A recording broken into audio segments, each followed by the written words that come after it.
आपने कभी ये सोचा है कि आपकी मृत्यु के बाद ये दुनिया आपको किस तरीके से याद रखेगी?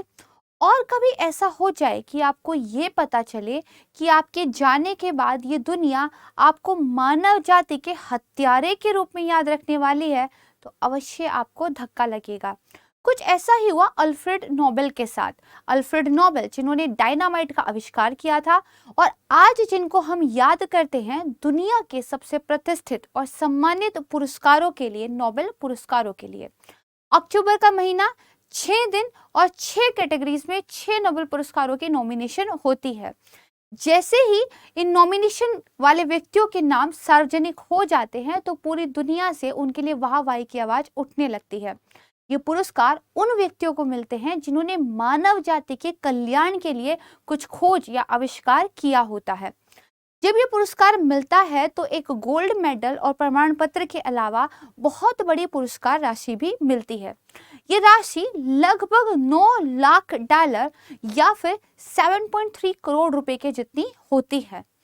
क्या आप जानते हैं कि ये जो नोबेल पुरस्कार मिलते हैं ये अल्फ्रेड नोबेल की वसीयत के अनुसार मिलते हैं? और ये जो इतनी बड़ी पुरस्कार राशि है ये किसी भी सरकारी खजाने से सहायता प्राप्त करके नहीं मिलती।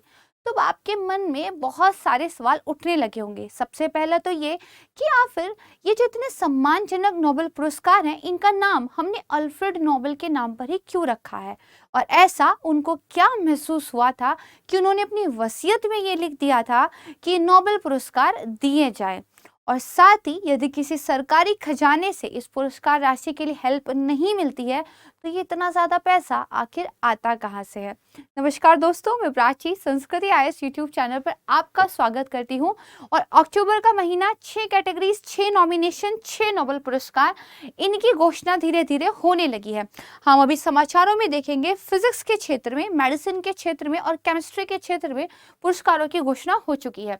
जब सभी पुरस्कारों की घोषणा हो जाएगी जिसमें सबसे सम्मानित पीस का नोबेल प्राइज माना जाता है तो हम इसके बारे में एक वीडियो फिर से बनाएंगे जिसमें हम बात करेंगे कि किन इनोवेशंस के लिए, किन आविष्कारों के लिए नोबेल पुरस्कार मिले हैं और किसको मिले हैं। लेकिन आज की जो वीडियो है ये एक बहुत ज़्यादा महत्वपूर्ण मुद्दे पर टिकी हुई है। आज हम बात करेंगे कि आखिर कैसा क्या हुआ था कि अल्फ्रेड नोबेल ने अपनी वसीयत कर दी कि ये नोबेल पुरस्कार दिए जाएं, और इन नोबेल पुरस्कारों को जो पैसा मिलता है आपको अचरज होगा ये भी उनकी वसीयत के अनुसार उन्हीं की संपत्ति से मिलता है। लेकिन एक प्रश्न उठता है, इतने सालों पहले जिस पुरस्कार की स्थापना हुई उतने सालों पहले जो संपत्ति रही होगी उससे लगातार इतने प्राइज दिए जा रहे हैं तो वो संपत्ति खत्म क्यों नहीं होती है? और आखिर ऐसा क्या हुआ था कि उन्होंने अपनी संपत्ति को नोबेल प्राइजेस के लिए दान कर दिया था? सारे क्वेश्चंस के आंसर इस वीडियो में जानने का हम प्रयास करेंगे। शुरुआत करते हैं समाचार पत्रों के साथ। यहाँ पर देखिए, नोबेल प्राइज 2022 केमिस्ट्री के नोबेल पुरस्कार की घोषणा हुई है और 3 वैज्ञानिकों को संयुक्त रूप से ये पुरस्कार दिया गया है। यहाँ पर आप इनके नाम देख सकते हैं। इनके नाम है कैरोलिन के बटोर्जी, मॉर्टन मिल्डॉन एंड बेरी शार्पलेस। इनको 2022 का केमिस्ट्री का जो है नोबेल पुरस्कार मिला है और क्लिक केमिस्ट्री और बायो ऑर्थोगोनल केमिस्ट्री के विकास के लिए इनको ये मिला है। डिटेल में हम चर्चा करेंगे जैसा मैंने आपको बताया जब सारे पुरस्कारों की घोषणा हो जाएगी। यहाँ पर देखिए, जो royal Swedish academy of sciences थी उनके द्वारा नोबेल प्राइज फिजिक्स में दिया गया है और वो देखिए एलियन एस्पेक्ट को, जॉन एफ क्लॉजर को, एंटन ज़िलिंगर को जो है प्रदान किया गया है। अगेन यहाँ पे देखिए फिजियोलॉजी या मेडिसिन का जो नोबेल पुरस्कार है वो भी दे दिया गया है, ये मिला है स्वांते फावो को। तो इन्होंने ऐसा क्या किया था कि ये एक्सेप्ट किया गया दुनिया में कि उससे मानव जाति का बहुत भला हुआ है और उससे कुछ ऐसे कार्यों को प्रोत्साहन मिलेगा जिससे दुनिया में और ज्यादा शांति आएगी और ज्यादा उन्नति आएगी। ये हम जो है नेक्स्ट वीडियो में जानेंगे। फिलहाल देखिए, ये है अल्फ्रेड नोबेल और ये जिनको मेडिसिन के क्षेत्र में पुरस्कार मिला है। अल्फ्रेड नोबेल के बारे में बात करते हैं। ये एक बहुत महान आविष्कारक थे। इन्होंने बहुत सारे हथियार, बारूद आदि का पेटेंट किया था और उन पेटेंट के बदले इनको काफी सारा पैसा भी मिला था। लेकिन ये जो जाने जाते हैं ये डायनामाइट के आविष्कार के लिए जाने जाते हैं। जब इन्होंने डायनामाइट का आविष्कार किया था तो दरअसल इनको अपने ऊपर बहुत गर्व हुआ था। कारण क्या था? कारण ये था कि पहले चट्टानों को तोड़ना बहुत मुश्किल काम माना जाता था, लेकिन डायनामाइट के आविष्कार के बाद चट्टानों को एक पलक झपकते ही उड़ा देते थे। इसकी वजह से जो खनन का क्षेत्र था यानी कि माइनिंग का क्षेत्र था उसमें एक क्रांति आई थी। और अल्फ्रेड नोबेल का ये मानना था कि मेरा ये जो आविष्कार है ये माइनिंग के अंदर जो क्रांति लेकर आएगा, इससे जो है बहुत ज़्यादा फायदा होगा, बहुत ज़्यादा आर्थिक उन्नति होगी। लेकिन बहुत जल्द क्या हो गया, डायनामाइट के जो बुरे प्रयोग थे वो खबरों में आने शुरू हो गए और मानव जाति के लिए डायनामाइट को एक अभिशाप माने जाने लगा, क्योंकि बहुत लोगों की जान इस डायनामाइट की वजह से जाने लगी थी। खैर, एक दिन क्या हुआ, जो अल्फ्रेड नोबेल के भाई थे लुडविग, उनकी मृत्यु हो गई। लेकिन किसी मिसकम्युनिकेशन की वजह से अखबारों में ये छप गया कि जो अल्फ्रेड नोबेल है उनकी मृत्यु हो गई। और कुछ अखबारों की हेडलाइन ये थी कि मौत के सौदागर की मृत्यु हो गई है। और कहा जाता है कि कुछ अखबारों ने तो यहाँ तक लिखा कि अल्फ्रेड नोबेल, जिनको पहले से भी ज्यादा तेजी से मानवों को मारने के लिए जाना जाता है और इस तरीके से वो अमीर बने, उनकी मृत्यु हो गई। अल्फ्रेड नोबेल को अखबारों में अपने बारे में ये देखकर एक धक्का लगा, जो कि स्वाभाविक था। वो नहीं चाहते थे कि उनकी मृत्यु के बाद उनको एक विनाशक के तौर पर याद जो है रखा जाए। लेकिन इस वाक्य के 8 साल बाद जब 1896 में अल्फ्रेड नोबेल की इटली में सचमुच में मृत्यु हो गई, तो उनके आलोचक ये जानकर हैरान रह गए कि उन्होंने एक बेहद अद्भुत वसीयत जो है अपनी कर दी थी। उस वसीयत में उन्होंने अपनी संपत्ति का 94% हिस्सा नोबेल पुरस्कारों के लिए जो है दान में दे दिया था, जो उस वक्त करीब 31 मिलियन स्वीडन करोना बैठता था। उन्होंने ये लिखा था कि 5 कैटेगरीज के अंदर नोबेल प्राइज दिया जाएगा, और ये जो नोबेल प्राइज दिया जाएगा इसका देने का तरीका क्या होगा, ये कहाँ दिया जाएगा, किस तरीके से उन व्यक्तियों को चुना जाएगा जिन्होंने मानव जाति की भलाई के लिए काम किया था, और उनको जो पुरस्कार राशि भी दी जाएगी वो इसी संपत्ति से दी जाएगी। ऐसी वसीयत उन्होंने इसलिए कर दी क्योंकि वो ये चाहते थे कि दुनिया मुझे अच्छे काम के लिए जाने, तो जो जो दुनिया में अच्छे काम करने का आविष्कार करेगा उसको ये नोबेल प्राइज मिलेगा। तो ये तो वो कहानी है जिसकी वजह से अल्फ्रेड नोबेल को एक अद्भुत वसीयत करने पर मजबूर होना पड़ा, और उनकी वो एक वसीयत आज तक संसार में नोबेल पुरस्कारों का आधार बनी हुई है। 1896 में जब उनकी मृत्यु हुई थी तो उनकी जो संपत्ति थी वो 31 मिलियन स्वीडन कोरोना थी। लेकिन अब एक बात बताइए कि वो संपत्ति आज तक इतने पुरस्कार कैसे दे रही है, ये भी एक सवाल जो है उठता है। क्योंकि 2021 तक के डाटा की अगर मैं बात करूं तो 975 विजेताओं को नोबेल पुरस्कार 609 से ज्यादा बार जो है दिया जा चुका है। तो इन सारे प्रश्नों को भी हम धीरे धीरे जो है समझने का प्रयास करेंगे। तो सबसे पहली बात तो यह कि अक्टूबर महीने में दिए जाते हैं नोबेल पुरस्कार। यहाँ पर देखिए, दुनिया का सबसे प्रतिष्ठित सम्मान है, ये अक्टूबर महीने में ऐलान किया जाता है। 6 दिनों में 6 अलग अलग कैटेगरीज में पुरस्कार दिए जाते हैं। अब आप याद कीजिए, मैंने आपको थोड़ी देर पहले कहा कि उन्होंने अपनी वसीयत में 5 क्षेत्रों का उल्लेख किया था जिसमें नोबेल प्राइज दिए जाएंगे। तो फिर ये 6 कैसे हो गए, ये भी एक इंटरेस्टिंग बात है। इसको भी हम जो है धीरे धीरे वीडियो में आगे जो है पढ़ेंगे। फिर देखिए, जो दुनिया में एक प्रख्यापित वैज्ञानिक हैं, लेखक हैं, अर्थशास्त्री हैं, या मानव अधिकारों के लिए काम करने वाले जो लोग हैं, जो अपनी फील्ड में बहुत पॉपुलर हैं, अच्छा काम कर रहे हैं, उनके अभूतपूर्व योगदान को जो है सम्मानित करने के लिए उनको ये पुरस्कार दिया जाता है। पुरस्कार के साथ $9 लाख यानी कि करीब 7.35 करोड़ रुपीस भी जो है पुरस्कार की राशि दी जाती है। अब ये पुरस्कार शुरू कैसे हुआ, जैसे मैंने आपको बताया, अल्फ्रेड नोबेल के नाम और उन्हीं की याद में ये जो है शुरू हुआ था। उन्होंने अपनी वसीयत में ये कहा था, साहित्य के क्षेत्र में, चिकित्सा के क्षेत्र में, साहित्य देखिए, चिकित्सा के क्षेत्र में फिजिक्स, केमिस्ट्री और शांति के उत्कृष्ट काम के लिए दिया जाएगा। अगेन नोट कीजिएगा, यहाँ पे अर्थशास्त्र भी नहीं दिया गया है। अल्फ्रेड नोबेल देखिए स्वीडन के एक मशहूर उद्योगपति थे, डायनामाइट का उन्होंने आविष्कार किया था, और 1896 में जब उनकी मृत्यु हो गई तो वो वसीयत कर कर गए थे किस तरह के पुरस्कार दिए जाएं। लेकिन जो पहला नोबेल पुरस्कार दिया था वो दरअसल 1901 में दिया गया। उनकी जो वसीयत थी उसको असली जामा पहनाने में थोड़ा समय लग गया। अब देखिए कैसे तय होते हैं नोबेल पुरस्कार के विजेता। तो अब ये तो हमें पता चल गया कि एक वसीयत हुई, वहीं से पैसा आता है, लेकिन किसको मिलेगा, ये कैसे तय होता है? तो दुनिया भर से जो है वैज्ञानिक हो, लेखक हो, प्रोफेसर हो, सामाजिक कार्यकर्ता हो, वो सब जो है आवेदन करते हैं कि किसको जो है नॉमिनेट किया जाए। एक किंग्स ऑफ काउंसिल की टीम होती है, उनके द्वारा इस पर नामों पर विचार किया जाता है। यहाँ पर एक बहुत इंटरेस्टिंग सा फैक्ट है, यहाँ पे ध्यान रखिएगा कि जो सबसे प्रतिष्ठित है, जो सारे नोबेल प्राइज में सबसे ज्यादा बढ़िया माना जाता है, नोबेल पीस प्राइज, उसको देखिए नॉर्वे में दिया जाता है। बाकी की जो 5 कैटेगरी है वो अवार्ड स्वीडन में दिए जाते हैं। अब ऐसा क्यों किया जाता है, ये भी देखिए उनकी वसीयत में ही लिखा गया था, कारण उन्होंने स्पष्ट नहीं किया था, बट उन्होंने अपनी वसीयत में ऐसा ही लिखा था कि पीस प्राइज नॉर्वे में दिया जाए और बाकी जो है स्वीडन में दिए जाए, तो ऐसा ही होता है। तो यहाँ पे देखिए जो आपकी पीस प्राइज की सेरेमनी होती है वो ओस्लो सिटी हॉल, जो कि ओस्लो नॉर्वे में है, वहां पर बेसिकली होती है। जबकि अगर बात करें कि जो उसके अलावा बाकी के जो प्राइजेस हैं वो देखिए आपके स्वीडन में जो है दिए जाते हैं।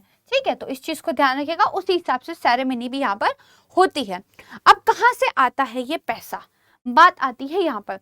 तो देखिए उन्होंने वसीयत में ही पुरस्कारों की रूपरेखा और उनके पैसों का जो है इंतजाम कर दिया था। अल्फ्रेड नोबेल ने अपनी वसीयत में जो अपनी संपत्ति का 94% भाग दान कर दिया था, उसको स्वीडिश बैंक में देखिए जमा कर दिया गया था और एक नोबेल फाउंडेशन की स्थापना की गई थी और उस नोबेल फाउंडेशन के द्वारा देखिए इस पैसे को मैनेज किया जाता है। अब ये धन आता कहाँ से है, तो बिल्कुल सही बात है, इन्वेस्टमेंट के तरीके से। पैसा स्टैटिक रहता है तो जितना है उतना ही रहता है, इन्फ्लेशन आती है उसकी वैल्यू घटती ही है, लेकिन यदि आप पैसे का निवेश करते हैं तो पैसा बढ़ता है। तो देखिए ये जो उनकी संपत्ति थी, इसमें से 50% जो है अलग अलग शेयरों में निवेश किया था, बाकी का जो 30% है वो कहीं पे इन्वेस्ट किया गया था और जो 20% है वो बॉन्ड्स में डाला गया था। यहीं से ब्याज के रूप में, इंटरेस्ट के रूप में जो है या प्रॉफिट के रूप में उनको पैसा मिलता है और ये पैसा जो है मिलता, आप कह सकते हैं बढ़ता रहता है। अगर एक अनुमान की बात माने तो फाउंडेशन के स्वामित्व में जो पैसा है उसकी वैल्यू 3.6 बिलियन स्वीडन करोना है, या हम कह सकते हैं 560 मिलियन अमेरिकी डॉलर से ज्यादा ये संपत्ति है। हर बार जो विजेता हैं उनको कितनी पुरस्कार राशि मिलेगी ये डॉलर में बताना इस बात पर निर्भर करता है कि जो स्वीडिश कोरोना है उसका एक्सचेंज रेट डॉलर के साथ क्या बैठता है। ये चीज को थोड़ा सा आप ध्यान रखिएगा। तो अब एक चीज पर ध्यान देते हैं कि पहले तो उन्होंने अपना पैसा दे दिया, अपनी प्रॉपर्टी दे दी पुरस्कार देने के लिए। उस प्रॉपर्टी के लिए एक नोबेल फाउंडेशन का गठन हुआ, उस नोबेल फाउंडेशन ने उस प्रॉपर्टी को अलग अलग जगह इन्वेस्ट किया, उस इन्वेस्ट से हमें रिटर्न मिलता है और नोबेल फाउंडेशन के द्वारा उस पैसे को, उस प्रॉपर्टी को मैनेज किया जाता है। उसी पैसे से जो है आप कह सकते हैं ये पुरस्कारों की राशि दी जाती है। अल्फ्रेड नोबेल ने अपनी वसीयत में यह भी बता दिया था कि ये पुरस्कार किस तरीके से दिए जाएंगे, कौन किसको चुनेगा। तो यहाँ पर देखिए पुरस्कार देने की जिम्मेदारी किसको सौंपी जाएगी ये भी वसीयत में लिखा है। फिजिक्स और केमिस्ट्री के लिए पुरस्कार स्वीडिश एकेडमी ऑफ साइंसेस के द्वारा दिया जाएगा। स्टॉकहोम में स्थित कारोलिंस्का इंस्टीट्यूट चिकित्सा या शरीर विज्ञान के लिए जो है विजेताओं को चुनेगा। स्टॉकहोम अकेडमी साहित्य के लिए चुनेगी। जो नॉर्वेजियन स्टॉर्टिंग द्वारा चुने जाने वाले 5 व्यक्तियों की एक समिति होगी, वो शांति के लिए नोबेल पुरस्कार देगी। और ये सब जो है वो अपनी वसीयत में ही पूरा का पूरा कह गए थे। अच्छा, नोबेल फाउंडेशन की स्थापना की बात करें तो जो रोगार सोहेलमेन थे और रुडोल्फ लिलेजेविस थे, उन्होंने नोबेल फाउंडेशन की स्थापना की, जो अल्फ्रेड नोबेल की प्रॉपर्टी को, उनकी संपत्ति को और पुरस्कार देने की जो प्रक्रिया है उसकी निगरानी करती है। अब ये नोबेल फाउंडेशन, इसके बारे में थोड़ा सा जानते हैं। इसमें देखिए 5 स्वीडिश या नॉर्वेजियन नागरिकों का एक बोर्ड होता है। बोर्ड का जो अध्यक्ष होता था पहले उसे स्वीडिश राजा के द्वारा नियुक्त किया जाता था, जबकि जो 4 अन्य सदस्य थे उनको जो संस्थान के ट्रस्टी हैं उनके द्वारा नियुक्त किया जाता था, जो पुरस्कार देते थे। लेकिन 1995 के बाद से ये राजा के द्वारा अध्यक्ष को नियुक्त करने की परंपरा खत्म कर दी गई और नोबेल फाउंडेशन के सभी सदस्य जो है, जो संस्थान के ट्रस्टी हैं, उनके द्वारा ही उनका चयन किया जाता था। अब यहां तक तो बात चली थी जो टोटल 5 पुरस्कार थे। छठा पुरस्कार जो कि अर्थशास्त्र का है, जिसका जिक्र वसीयत में नहीं था, वो कहां से आया? तो देखिए 1968 में स्वीडन का जो केंद्रीय बैंक था उसने अल्फ्रेड नोबेल की याद में आर्थिक विज्ञान यानी कि इकोनॉमिक साइंस का जो है ये नोबेल पुरस्कार द सेवरेगिस रिक्स बैंक्स पुरस्कार की घोषणा की। और ये बैंक हर साल आर्थिक विज्ञान की फील्ड में ये पुरस्कार देता है। तो यहां से आता है आपका छठा प्राइज, राइट। तो कई बार प्रीलिम्स में आ सकता है कि 6 के 6 जो है अल्फ्रेड नोबेल ने अपनी वसीयत में बताए थे, तो स्टेटमेंट गलत है क्योंकि 5 उन्होंने बताए थे और छठा जो है स्वीडन का जो सेंट्रल बैंक था उनके द्वारा एस्टैब्लिश किया गया है। तो नोबेल पुरस्कार जो कि इतना प्रतिष्ठित और इतना सम्मानित सम्मान है, ये अलग अलग फील्ड में लोगों को मिलता रहता है। भारत का इसमें कैसा ट्रैक रिकॉर्ड रहा है, तो देखिए भारत में जो सबसे पहले इस पुरस्कार को जीतने वाले थे वो गुरुदेव थे हमारे श्री रविंद्रनाथ टैगोर जी, और उनको साहित्य के क्षेत्र में ये पुरस्कार मिला था 1913 में। इसके बाद सीवी रमन भौतिकी में 1930 में, हरगोविंद खुराना चिकित्सा में 1968 में, सुब्रमण्यम चंद्रशेखर भौतिकी में 1983, अमर्त्य सेन अर्थशास्त्र में 1998 में मिला, वेंकटरामन रामकृष्णन रसायन में मिला 2009 में, कैलाश सत्यार्थी शांति में मिला 2014 में, रिसेंटली मिला था अभिजीत बैनर्जी को अर्थशास्त्र में 2019 में। काफी ज्यादा न्यूज में रहा भी था, इसको थोड़ा सा पढ़ लीजिएगा क्योंकि सम्मान की बात है कि पूरे विश्व में कुछ लोग ऐसे भारत से थे जो नोबेल पुरस्कार हासिल कर पाए थे। यहाँ पर आप देखिए रविंद्रनाथ टैगोर जी की कुछ पिक्चर्स देख सकते हैं। इन्होंने गीतांजलि लिखी थी जो कि एक कालजयी रचना इनकी मानी जाती है। कभी समय मिलेगा तो उसके बारे में जरूर पढ़िएगा। यहाँ पर ये जो है नेहरू जी के साथ बैठे हुए हैं। अब एक प्रश्न आता है कि how do the laureates spend their prize money. तो देखिए जो नोबेल प्राइज के लिए नॉमिनेट किए जाते हैं लोग, जिनको प्राइज मिलता है उनको नोबेल लॉरेट्स बोलते हैं। यहाँ पे एक और चीज ध्यान रखिएगा, जिनको नॉमिनेट किया जाता है नोबेल पुरस्कार के लिए, कमेटी जिनके नामों पे विचार करती है उनके नामों के बारे में सार्वजनिक रूप से चर्चा आने वाले 50 सालों तक नहीं की जा सकती। यानी कि जिनको पुरस्कार फाइनली मिलता है वो नाम जो सार्वजनिक होते हैं ऑब्वियसली, लेकिन बाकी उस रेस में जो लोग थे जिनको नॉमिनेट किया गया था नोबेल पुरस्कारों के लिए, उनके नामों पर अगले 50 सालों तक जो है चर्चा नहीं की जा सकती। और ऐसा भी नोबेल प्राइज का जो स्टैट्यू है उसके अंतर्गत जो है तय किया गया है, राइट। तो इसीलिए जो चयनकर्ता होते हैं वो पूरी कोशिश करते हैं कि किसी भी प्रकार का हिंट या किसी भी प्रकार की ऐसी बात ना करें जिससे ये पता चले कि किन लोगों का नॉमिनेशन हुआ था, कौन लोग जो है फाइनली जीत रहे हैं, जब तक कि फाइनल प्राइज की घोषणा नहीं हो जाती। अब देखिए हम इस पर बात कर रहे थे, बात आती है कि जो नोबेल प्राइज का इतना पैसा मिलता है तो जो पुरस्कार विजेता होते हैं बेसिकली वो इस पैसे का करते क्या हैं। तो देखिए सबके अपने अलग अलग तरीके हैं। कुछ लोग जिस कॉलेज से पढ़ाई करके आए होते हैं उस कॉलेज या यूनिवर्सिटी को डोनेट कर देते हैं। कुछ लोग किसी फाउंडेशन को डोनेट कर देते हैं जो किसी साइंटिफिक फील्ड में काम कर रही होती है। कुछ लोग अपने पर्सनल चीज़ों के लिए यूज़ करते हैं। जैसे मैं आपको बताती हूँ कि 2006 में जो फिजिक्स लॉरेट थे जॉन माथर, उन्होंने अपना सारा का सारा पोर्शन जो है वो उनकी फाउंडेशन एक थी उसको डोनेट कर दिया था। इसके बाद जो हमारी मैरी क्यूरी थी, उन्होंने जो 1903 में नोबेल प्राइज जीता था फिजिक्स में, उन्होंने फ्यूचर में और ज़्यादा रिसर्च करने के लिए उस सारे पैसे को खर्च कर दिया था। 2001 में मेडिसिन में जो लॉरेट थे सर पॉल नर्स, उन्होंने डिसाइड किया था कि वो एक हाई एंड मोटर बाइक जो है अपने प्राइस से खरीदेंगे।